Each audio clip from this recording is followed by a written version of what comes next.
Business तो grow हो रहा था, लेकिन बिजनेस ग्रो होने के साथ में इशू ये आ रहा था कि हमको बहुत सारे मैनेजमेंट के इश्यूज आ रहे थे, डिले हो रहे थे, कस्टमर्स की प्रोजेक्ट्स पेमेंट्स डिले हो रहे थे। मेरा नाम जयेश परमार है, मैं छत्तीसगढ़ बेस्ड हूँ। हमारा स्वस्तिक सोलर नाम से सोलर फर्म है जो यहाँ पे सोलर इंस्टॉलेशन करने का काम करती है।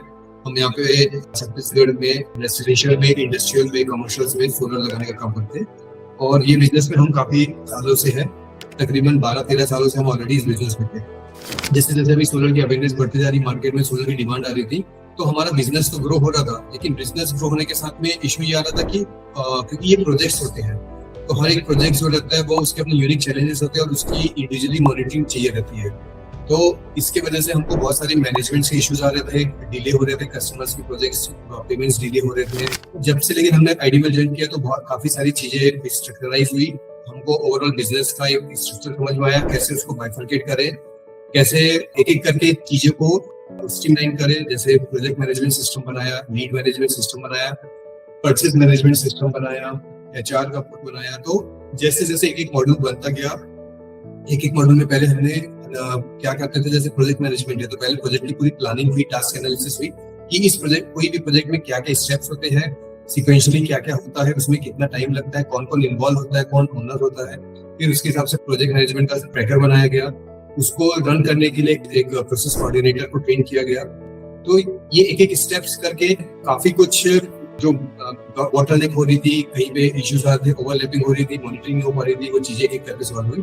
जो इनपुट हमसे लिया जाता था, सबसे अच्छी बात है कि हमसे इनपुट लिया जाता था और वो पूरा प्रोजेक्ट ट्रैकर हमको बना के दिया जाता था और प्रोसेस कोऑर्डिनेटर को ट्रैकर सिखाया जाता था।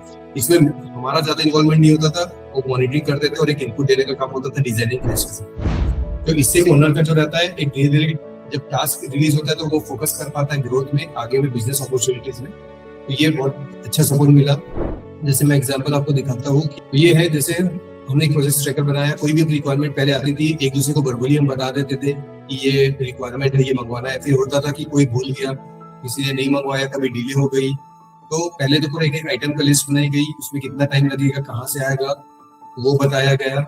यहाँ पे वो एक एक चीज मॉनिटरिंग होती है, जिसके इंचार्ज है वो उसके पास मैसेज आता था कि आपको ये परचेज करना है, उसको रिमाइंडर जाता था परचेज हुआ है कि नहीं हुआ है। तो ऐसे करके धीरे धीरे करते हुए एक चीज सिस्टमेटिक हुई और काम बढ़ने के साथ साथ में लोड भी एक आदमी पे नहीं बढ़ा, वो डिसेंट्रलाइज मॉडल पे बढ़ा। सब लोगों को अपनी जिम्मेदारी समझ में है, सब लोगों की। और सबसे इम्पोर्टेंट होता है किसी भी कंपनी में हायरिंग का और ट्रेनिंग का, मैन पावर का इशू होता है। तो हमको हायरिंग कैसे करना है, हायरिंग के पूरे फॉर्मेट बताए गए, क्या क्या रिस्पॉन्सिबिलिटीज होती है, कैसे करना है।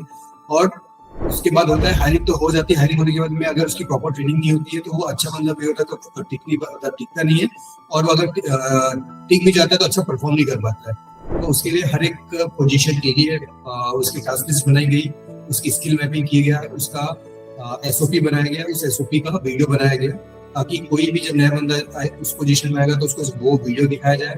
तो ऐसे करते करते पूरे ओवरऑल बिजनेस में हमको बहुत सपोर्ट मिला, जिससे आगे की ग्रोथ के लिए हमारा एक कॉन्फिडेंस बढ़ा और कस्टमर का सेटिस्फेक्शन बढ़ा, रेवेन्यू बढ़ा, प्रॉफिट मार्जिन बढ़ा, बहुत सारी चीजें बेनिफिट हुई इससे।